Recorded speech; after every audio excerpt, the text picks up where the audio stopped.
Jiwaku merindukanmu, ya Allah yang hidup. Jiwaku haus kepadamu, ya Allah yang hidup. Katakan ku bersyukur. Ku bersyukur kepadamu, sumber pengharapanku, penolongku, ya Allahku, tiada yang sepertimu.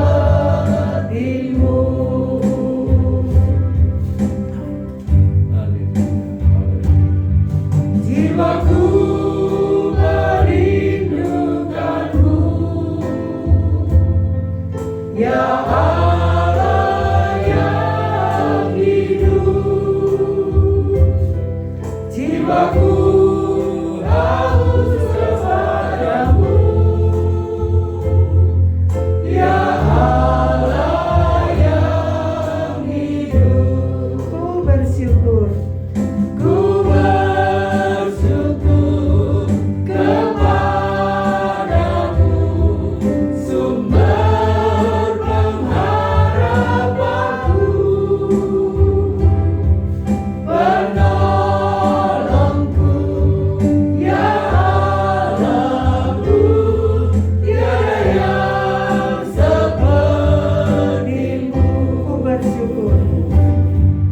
Ku bersyukur kepadamu, sumber pengharapanku, penolongku, ya Allahku, tiada yang sepertimu,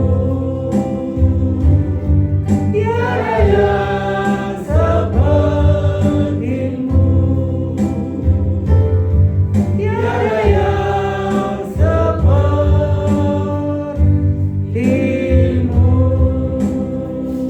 Kami serahkan kepada Hamba-Nya.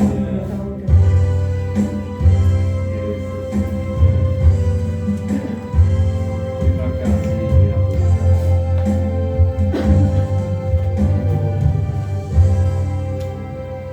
Mari kita berdoa.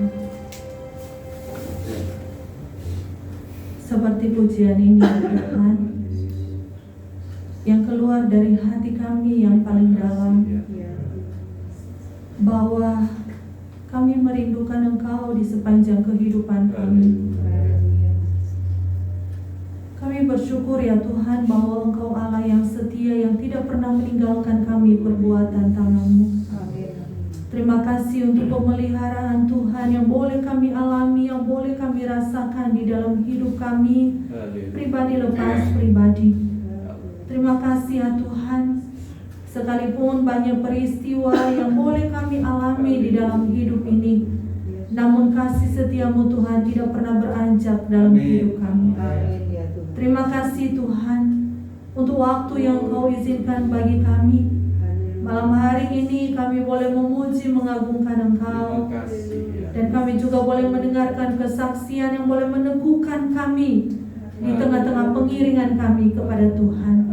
Kami akan mendengarkan sebagian dari kebenaran firman Tuhan. Kami percaya bahwa firman-Mu Tuhan boleh menguatkan kami pribadi lepas pribadi. Terpujilah nama-Mu Tuhan, di dalam nama Tuhan kami Yesus Kristus Allah kami yang hidup. Kami berdoa dan bersyukur. Haleluya.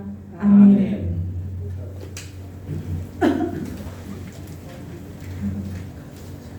Selamat malam Bapak Ibu yang dikasihi Tuhan. Shalom. Shalom. Iya. Saya mengajak kita membuka satu bagian dari kebenaran firman Tuhan. Saya mengajak kita membuka di dalam Yohanes pasal yang ke-20, ayat yang ke-24 sampai ayatnya yang ke-29.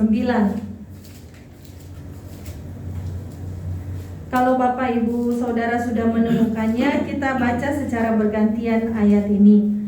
Yohanes 20 ayat yang ke-24 sampai ayat yang ke-29. Saya ayat yang genap, Bapak Ibu Saudara ayat yang ganjil. Tetapi Thomas, seorang dari ke-12 murid itu yang disebut Didimus, tidak ada bersama-sama mereka ketika Yesus datang ke situ. Maka kata murid-murid yang lain itu kepadanya, "Kami telah melihat Tuhan."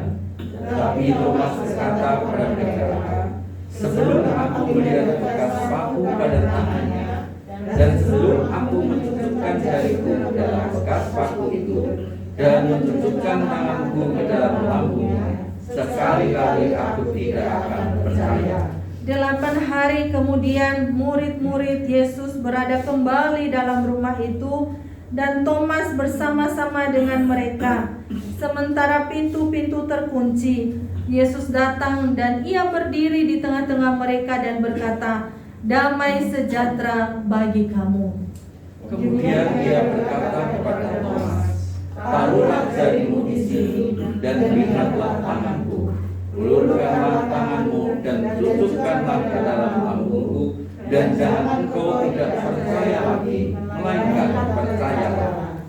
Thomas menjawab dia, "Ya Tuhanku dan Allahku."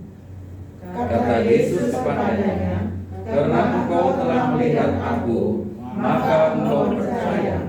Berbahagialah mereka yang tidak melihat, namun percaya." Amin. Amin. Demikian sejauh pembacaan firman Tuhan. Bapak Ibu Saudara yang dikasihi Tuhan, di dalam kehidupan kita, di dalam pengiringan kita akan Tuhan, seringkali kita ini mengalami yang namanya keraguan-raguan, ya. Seringkali kita mengalami keraguan-raguan. Mungkin kita berkata, "Iya, kalau Tuhan tolong. Iya, kalau Tuhan jawab. Iya, kalau Tuhan beri jalan ke luar." Bapak Ibu Saudara yang dikasihi Tuhan, minggu kemarin saya melihat YouTube-nya TPI Tengger, ya. Biasanya tiap minggu ketika Mas Kris di sore Sabtunya membagikan, malamnya kami lihat, ya. Sungguh Bapak Ibu, ketika saya mendengar kesaksiannya Bu Nana, ya, bagaimana dia boleh mengalami sebuah pergumulan kehidupan, ya. Mungkin bukan hal yang mudah untuk kita boleh jalani, ya, untuk kita boleh lalui. Saya juga berpikir, iya ya, karena di kantor beberapa waktu yang lalu disampaikan kita dukung di dalam doa. Kok tiba-tiba Bu Nana ada gejala sakit jantung gitu ya. Kita secara manusia, Bapak Ibu Saudara, kita loh kok bisa ya gitu ya. Itulah yang seringkali terjadi di dalam kehidupan kita sebagai manusia yang begitu terbatas adanya. Di dalam perjalanan kehidupan iman kita, mungkin kita mengalami yang namanya pasang surut. Tidak ada Bapak Ibu Saudara, semua orang itu mengalami, setiap hari mengalami kenaikan gitu ya, pertumbuhan. Mungkin dia sudah berada di dalam pertumbuhan yang begitu tinggi, tiba-tiba ngedrop. Karena apa? Mungkin dia mengalami betapa beratnya beban pergumulan yang dia hadapi. Di dalam bagian kebenaran firman Tuhan ini kita boleh melihat ada satu pribadi, ada satu contoh bagi setiap kita sebagai anak-anak Tuhan. Di masa-masa Paskah, kita masih berada di masa-masa Paskah. Bagaimana Tuhan Yesus itu menampakkan diri kepada murid-muridnya. Di dalam bagian sebelumnya, Bapak Ibu Saudara, kalau Bapak Ibu Saudara melihat bagaimana dia menampakkan diri kepada murid-muridnya. Dikatakan mereka berada di dalam sebuah ruangan. Dan ruangan itu bukan ruangan yang terbuka gitu ya, ruangan yang terkunci. Karena apa? Karena mereka berada di dalam sebuah kondisi yang begitu menakutkan. Mereka takut kepada prajurit-prajurit Romawi. Karena orang yang mereka kasihi, guru yang mereka cintai, sudah tidak lagi bersama-sama dengan mereka. Bisa aja Bapak Ibu Saudara, mereka kehilangan figur yang selama ini mengajar mereka, yang selama ini bersama-sama dengan mereka. Dikatakan kita boleh melihat di dalam bagian kebenaran firman Tuhan, bagaimana Thomas tidak bersama-sama dengan mereka. Thomas pada waktu itu tidak ada bersama-sama dengan mereka ketika Tuhan Yesus menampakkan diri kepada murid-murid. Ketika dia menampakkan diri kepada murid-murid di dalam ayat yang ke-19 sampai ayat yang ke-23, di sana dikatakan mereka merasakan sukacita. Karena apa? Karena mereka bertemu dengan guru mereka. Murid-murid yang lain, Bapak Ibu Saudara, menceritakan kepada Thomas, kami ini sudah bertemu dengan Tuhan.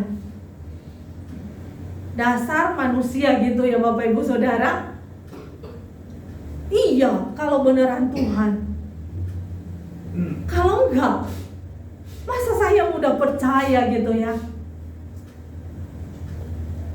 Inilah yang terjadi kepada diri Thomas.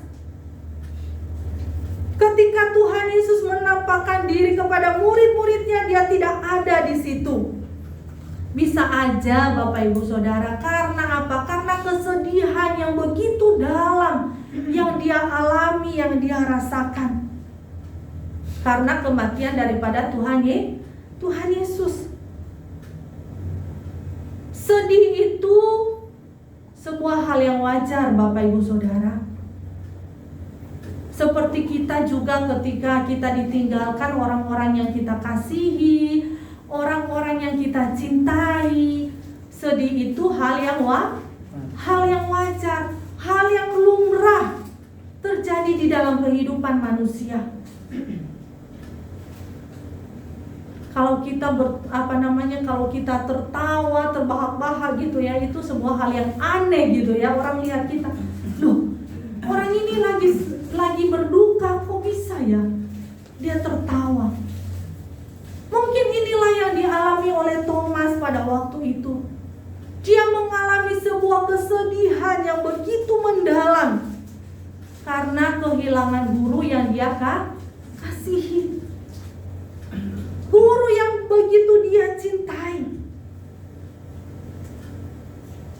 Bapak Ibu Saudara yang dikasihi Tuhan, namun kita boleh melihat di dalam kebenaran firman Tuhan pada malam hari ini, bagaimana di dalam ayat yang ke-24, 25 saya bacakan untuk kita. Tetapi Thomas, seorang dari ke-12 murid itu yang disebut Didimus, tidak ada bersama-sama mereka ketika Yesus datang ke situ.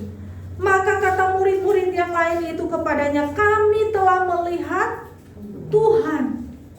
Coba lihat ya Bapak Ibu Saudara, kami telah melihat Tuhan.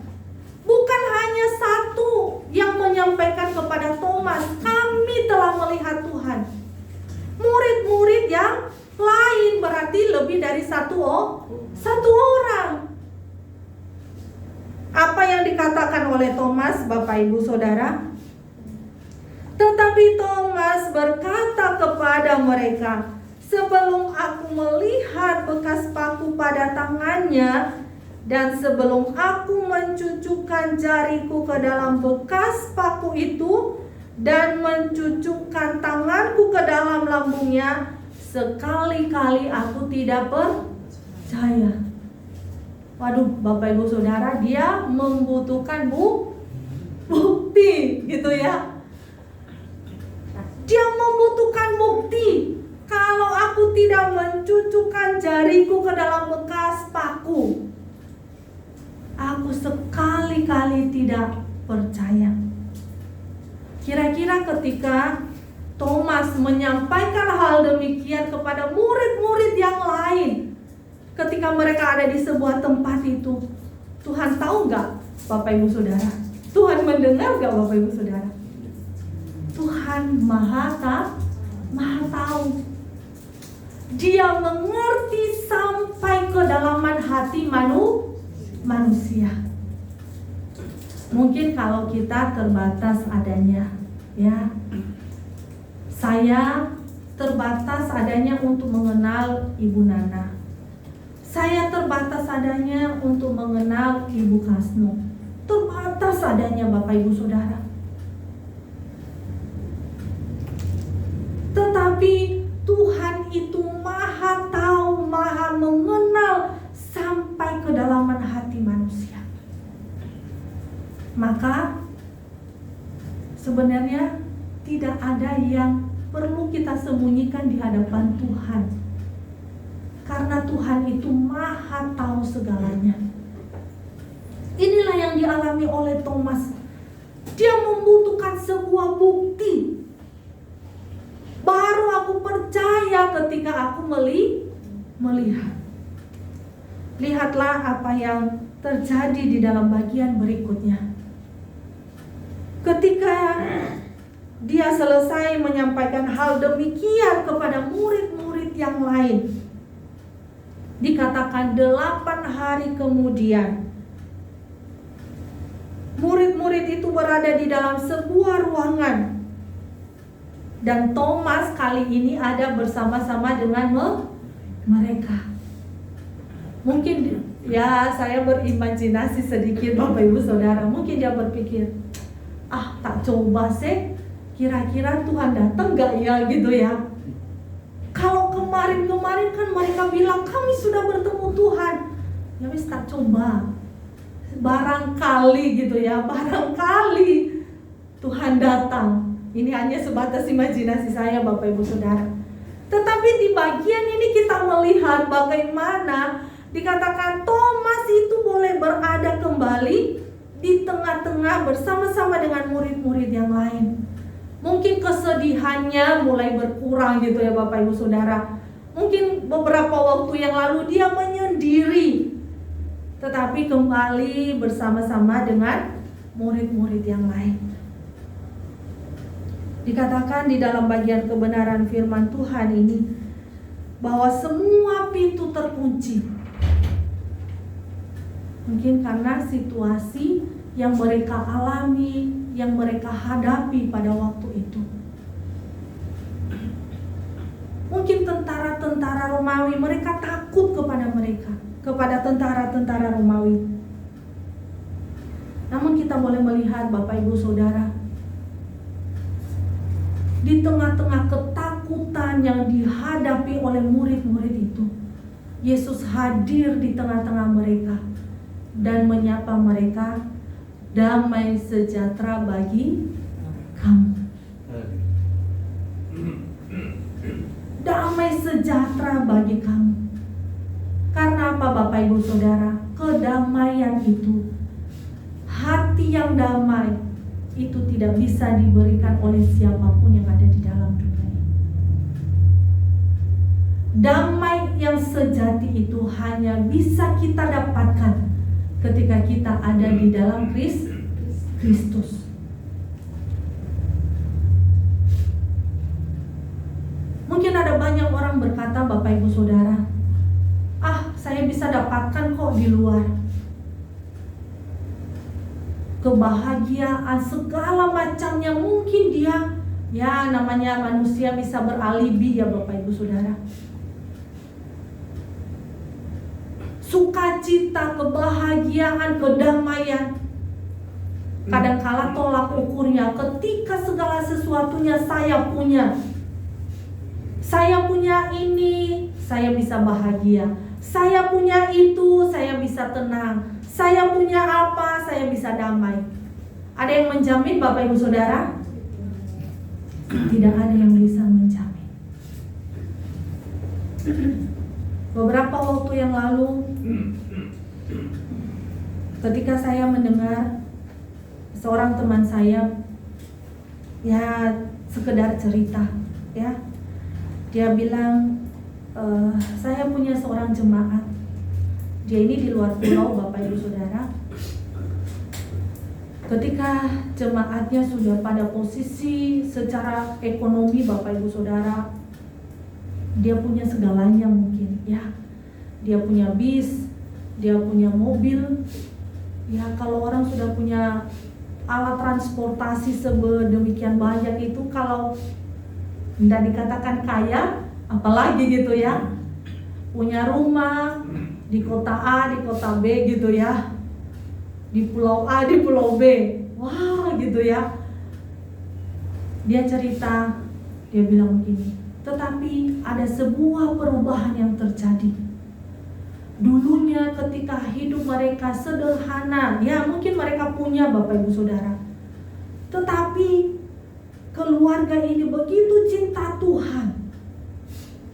Mereka setia beribadah, melayani Tuhan. Tetapi apa yang terjadi ketika mereka punya segala-galanya, semua kewalik gitu ya, ke gereja pun enggak. Karena apa? Enggak ada waktu. Pelayanan enggak ada waktu. Katanya yang lain saja.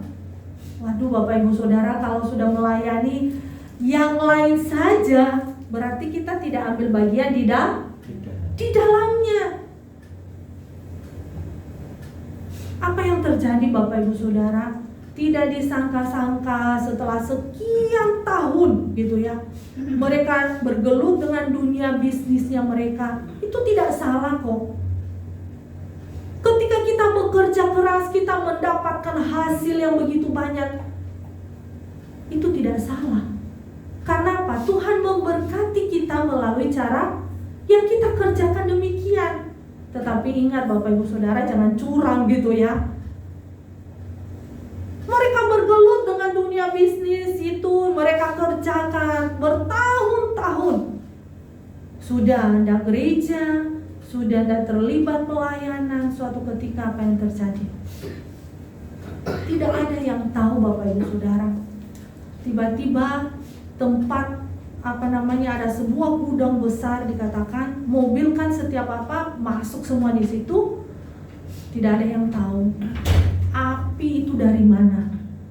Ya, kalau sudah berbicara api Bapak Ibu Saudara, belum tentu bisa terselamatkan semuanya. Ya mungkin ada beberapa yang bisa terselamatkan.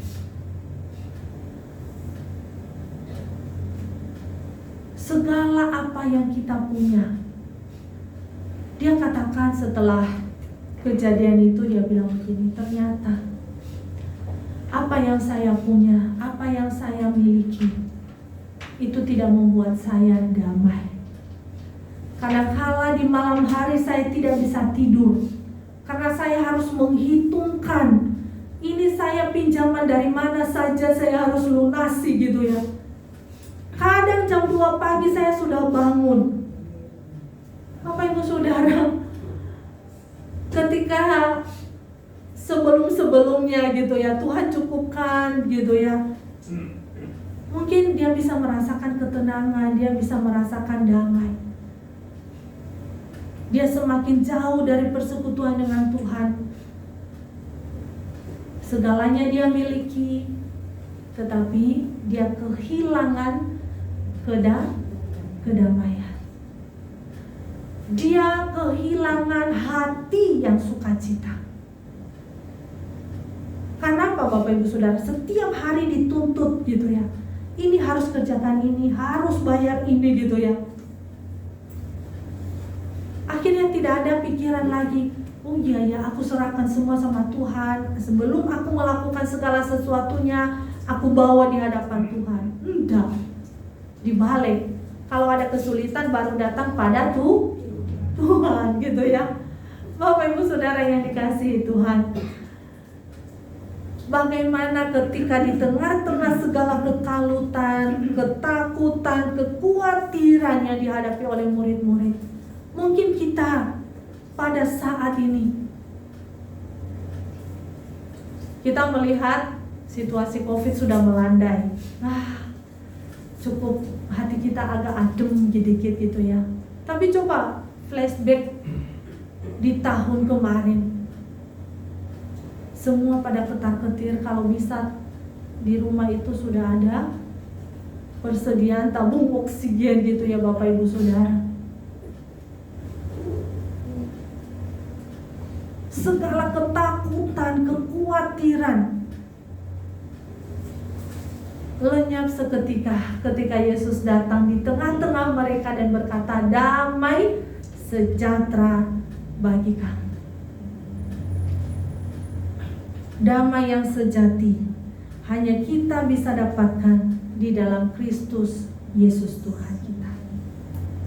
Tidak ada di tempat yang lain. Oh, kalau anak muda sekarang, wah saya pergi ke diskotik gitu ya. Nggak ada Bapak Ibu Saudara. Nggak ada. Di sana kita tidak dapatkan kedamaian itu. Mungkin di sana senang-senang, di rumah jadi kacau balau gitu ya. Yesus hadir di tengah-tengah mereka. Kehadiran Yesus di tengah-tengah mereka membawa sebuah sukacita yang besar.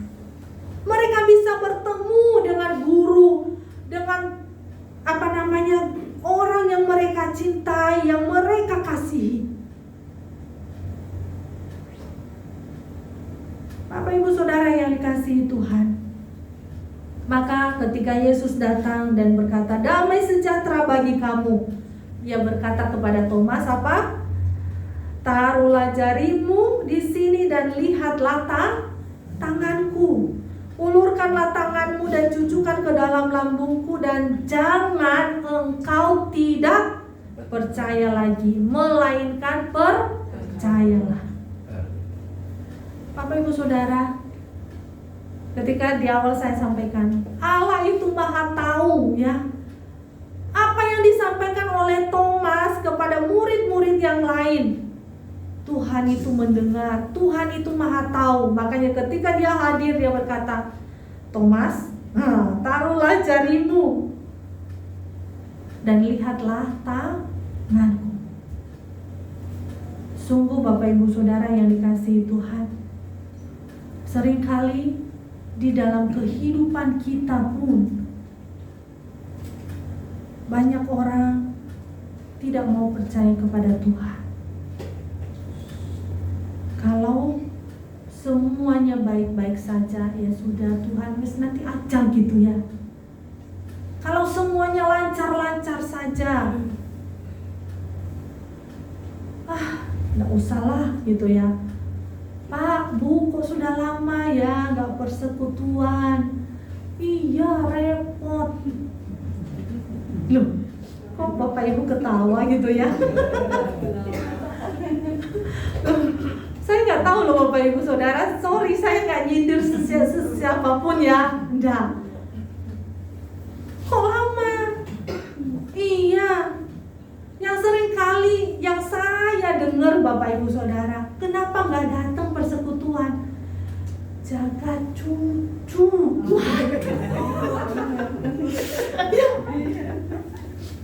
Jaga cucu.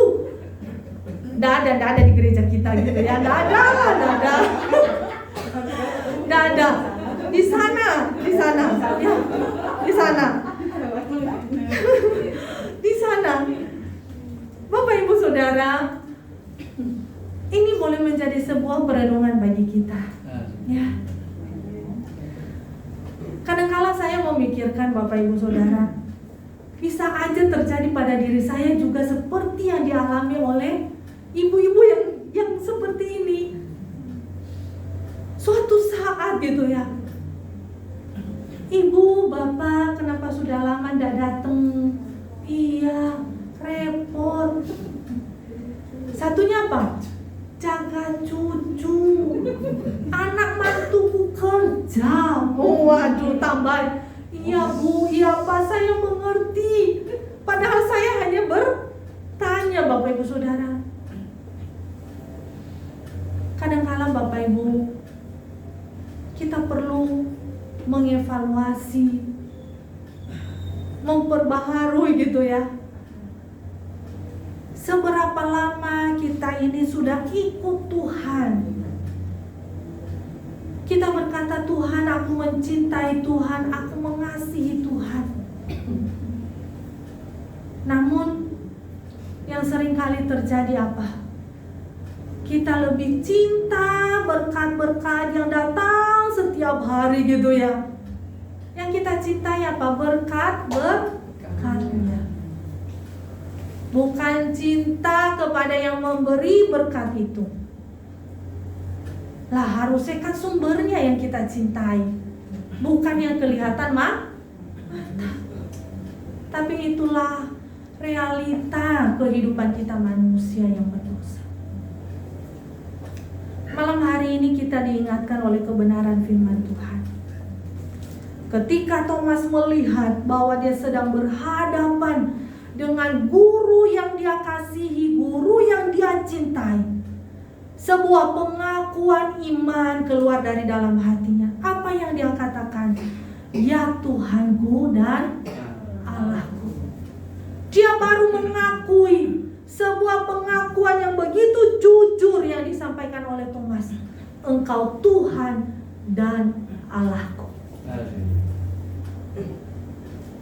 Kiranya ini juga boleh menjadi sebuah pengakuan iman kita. Apapun yang terjadi di dalam hidup kita, situasi apapun yang kita alami, kita boleh tetap berkata, Engkau Tuhan dan Allahku. Bapak Ibu Saudara, sebuah kesaksian beberapa waktu yang lalu ketika ada seorang jemaat Tuhan. Kita tidak tahu ketika dalam waktu yang tidak begitu lama dia dipanggil Tuhan pulang ke surga. Sore harinya kami bertemu, kami sampaikan, ayo kita ajak dia ke rumah sakit. Dia bilang enggak apa-apa. Tapi kita lihat kondisinya sudah mulai ini, diajak ke rumah sakit. Bapak Ibu tahu, ketika saya mendoakan dia, hanya satu yang terus saya ingatkan, tetap percaya Tuhan. Tetap percaya Tuhan. Dia tidak bisa ngomong lagi, Bapak Ibu Saudara, sudah tidak bisa ngomong, sudah tidak bisa duduk.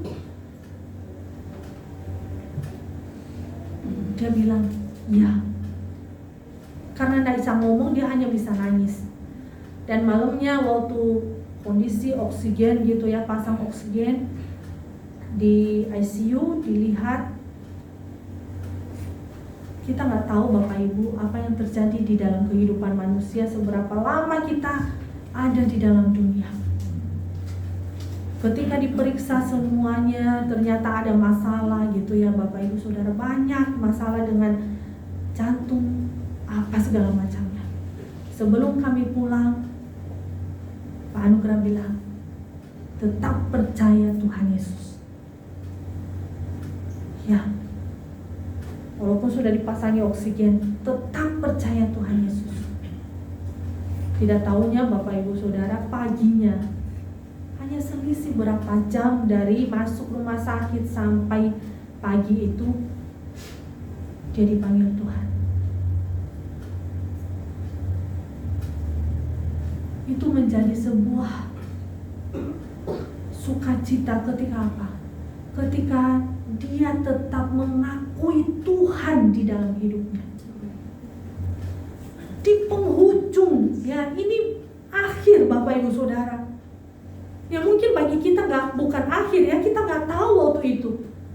Tetapi di detik-detik terakhir gitu ya, dia bilang, ya, aku percaya. Bapak Ibu Saudara yang dikasihi Tuhan, setiap kita menghadapi badai kehidupan, siapapun itu tanpa terkecuali, termasuk hamba Tuhan yang berdiri, ya. Setiap kita ada badainya masing-masing.